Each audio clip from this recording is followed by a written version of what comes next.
Guys, two random thoughts, and I gotta tell you, it's probably my favorite thing that we do over here is when you guys will tolerate me telling you a road rage situation or about my wife sending me for bagels, but I do love to have an audience to come to with certain thoughts, and two things happened to me today.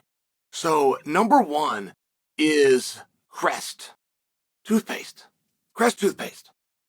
My son and I use the same drawer. We have, you got all your toothbrushes. We have the same toothbrush thing. And then we even go in and brush at the same time. He wakes me up for a shower each morning. So we have our morning routine together. All the way from, who's going to grab the towels first, who turns the shower. And it's a thing. We do the thing, but then we get dressed right there.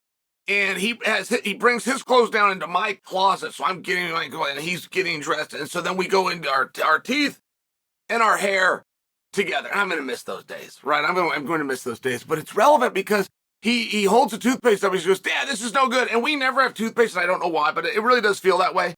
I mean, it feels like every single morning that we're sliding the thing up and we're trying to get toothpaste out, or you're taking the cap off. I'll even, for the very final one, I'll suck it out. And I'm not a cheap guy and I'm not a poor guy, but there is something about I don't want to lose one single toothpaste. And it's also not possible that we're out every single day. It's not possible. It feels like we're out every single day. And we also always have multiple toothpastes. Okay. So we're doing that, man. We're rolling it up. And then he even turned it sideways. I've never seen the sideways to get the last little bit out. And he flips around, holds it up, goes, Dad, this one's no good. He slams it down. He grabs the other one. He goes, this one is good. And he's showing me something. I don't have any idea what he's showing me. And I don't know what he means by it's no good. It is good. I have no. Some back up. What? The first one you threw down. No good. What? Why?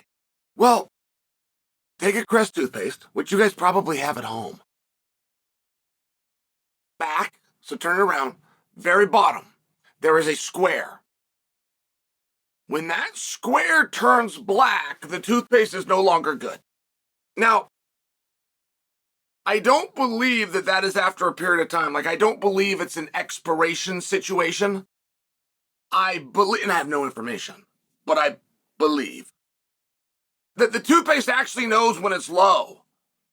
I think that it knows as it empties out that thing, like the toothpaste comes down, that it turns into this black color. Now, the other one, adversely, which did have toothpaste in it and did not need spun up, cap off, and sucked out, siphoned, was red. Thus saying it was good. I'm just going, this is incredible marketing. Like, that is absolutely incredible. I have a little bit of toothpaste left. I would use it. There is no expiration date, but it's black, and therefore my son he told me I'll turn your teeth black. That's what he told me. This is no good. So what does no good mean? I'll turn your teeth black. See, it's black. I'll turn your teeth. Anyway, do you guys know about this then? So I'm riding high on that. I'm thinking, man, that is incredible marketing. Not to mention, you are in a child's mind. My child believes not just it's time to order more. He believes you can't use that. You need a new toothpaste. Wow. I mean, whoever did that at Crest. Wow. Do you guys have an Alexa? Alexa is an excellent device. If you've ever seen Castaway with Tom Hanks, Tom Hanks has nobody on the island with him, but he has a ball, and he draws a face on the ball, and every ball is made by the company Wilson. He names the ball Wilson, but an hour later, Wilson gets lost at sea, and you as the viewer feel it. It was heartbreaking. You wanted him to get that ball back. The entire thing about that being Wilson and him talking to this and this being a thing and him having to protect it, the entire thing around that is, oh, wow, what a weirdo. What a weirdo that he thinks he's talking to a ball. He's going crazy. But then when Wilson gets lost at sea, you, the viewer, they got you. You're now, an hour later, where Hanks was as a character, but when it very first started, you thought he was crazy. In 1 hour, you became him. It was a very powerful thing. Alexa has a little bit of that because Alexa will make mistakes nonstop. And if you ask her something she doesn't know, she will not respond and tell you, I don't know. She will go silent like she's broken. If you ask her a thing, she turns on, and turns this little color when she turns on. Alexa, that turns her on. And you just follow it right away. Alexa, tell me a joke today. Alexa, what's the weather? Alexa, what's the date? Alexa, wake me up in an hour. Like whatever you want to do. If you ask her something she doesn't know, and I hate that. It infuriates me. And so I feel like I can teach her because I have kids and dogs. I have other things that I've had to teach. So I tell her that, hey, Alexa, in the future, if you don't know, tell me I don't know. Because the problem when she goes quiet is I even think she hasn't heard me. So I ask it again. I get closer to it. I raise my voice. I go, oh, no, she's on. She doesn't know the answer, and it embarrasses her. So they have programmed her to not answer. Aside from that, an Alexa device is amazing, but it hooks right up to Amazon. So if you're my son, right, you don't have any money, you don't have a car, you can't go to the store, he can just go near Alexa. She's not tied to a voice like, say, Siri is. If I say, hey, Siri, she's rocking and rolling. But if Ethan or Brittany was to yell, hey, Siri, nothing would happen on my phone. Their phone would do it, right? Voice activate. You understand that. Alexa's not that way. Anybody can say, Alexa, and she goes. So because it's tied to Amazon, now my kids can go in the room, and in this case, it was needed, but Theo can just say, Alexa, 2 tubes of Crest. And she will go right to Amazon, and she'll only ask you one thing, which is, do you want me to put it in your cart, or do you want me to order it now? So, I get to the studio today. Elon Musk, okay? And I sit down at my phone, and the phone was very relevant.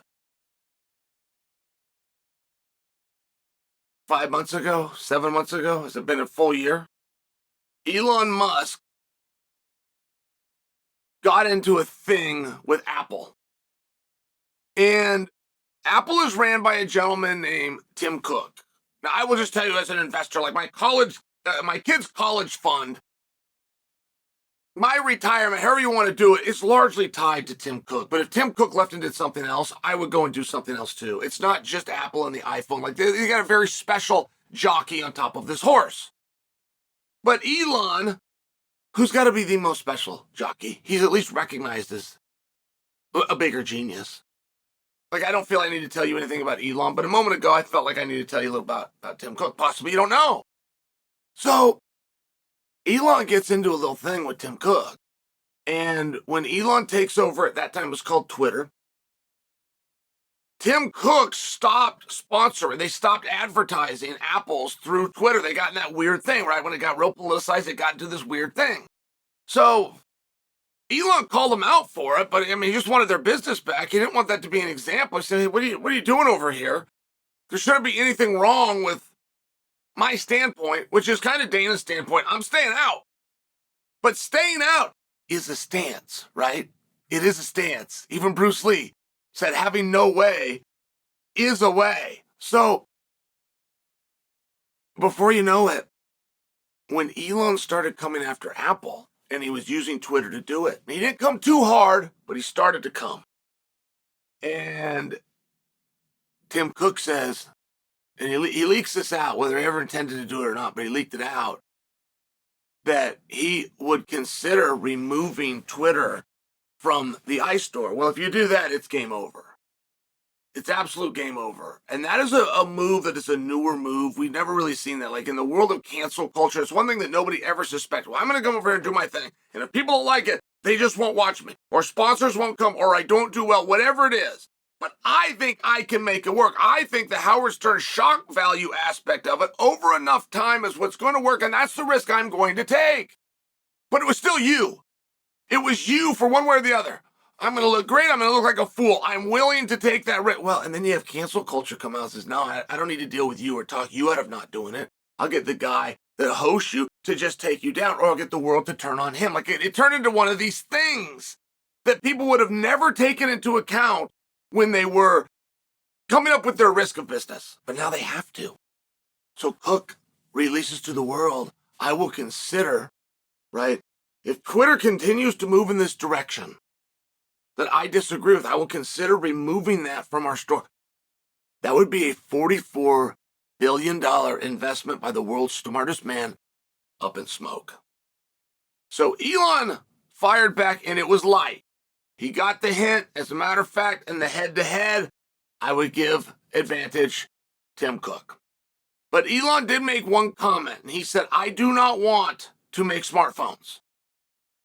But if I have to, and all he meant by that is, if you take me out of your store, I will now have to make a smartphone. I have to back my own investment, which, by the way, is the biggest investment in the history of the world. I have to. So I'm not just going to let 44 billion on fire. I'm going to take another trillion to create the phone to host this. Fine, whether he's ever planning to do it or not. He said it. Tim Cook got the point. Okay, I made my move. You made yours. Let's put our guns down and walk away. Right? Great. Art of war. Today. And the best place to hide something, the most crooked politician will hide it in plain sight. Right? They got this Mendez guy right now. Gold bars. Remember the guy with the gold bars sewn into a 500 grand in cash in his office? He got a Mercedes given to him by a country. They have to disclose that, obviously. He didn't. He parked it in the garage. See, that was the problem. The garage was the problem. He should have had that Mercedes and he should have driven it each day. He should have put a bow on top as though that's how it arrived, and driven around with the bow on it for a little while, just to tell, my God, it was a gift from the president of Egypt, right? That's what he should have done, but he hid it. He hid it in the garage. The best place to hide is in plain sight. Today, Elon Musk put out a tweet that said, in 2 months, I will be shutting off my phone number. The only way I will communicate is through DM. So anybody that's used to texting me, instead just DM me through X. And he now has a voice call component. So quite literally, X is now a phone, except you don't get charged. You don't get charged long distance rates. It's an $11 a month for the X, for the check mark, rather, is what they call it, for the check mark. $11 for that. But now you can make any call you want, unlimited, and there's a text component called DM. He called it voice calls and he called it DM. He created a telephone with text messaging. He did it in front of the world. Apple never saw it come. They did not know that they had a competitor right now. Right now. You made your flex, I made mine, except I moved forward with it. It's fascinating. This just happened. I just read about this. I'm blown away. Now, where Elon left room to not have to bicker with anybody, he said, I'm going to turn off my phone number. He didn't say I'm going to get rid of my phone. Why is that relevant? Well, you still need the advice, the device. If you're going to go to X and that's what you're going to use for calls or texts, if that's what you still need a device to do it on. So he didn't say I'm going to get rid of my phone. He left room for them. Just said I'm going to note the number. It's very fascinating. And between that move that was done in plain sight, and he built a rival to a phone company that they're going to give you, the rival, the biggest threat that they have, they're going to give you, because you still got to go to their store and you still got to download it, and they can't kick him now. Kicking him now after he did it, can't do that. Doesn't work that way. And between that or Crest having a black X versus a red X, I'm super impressed with both. I guess I just wanted to share it with you.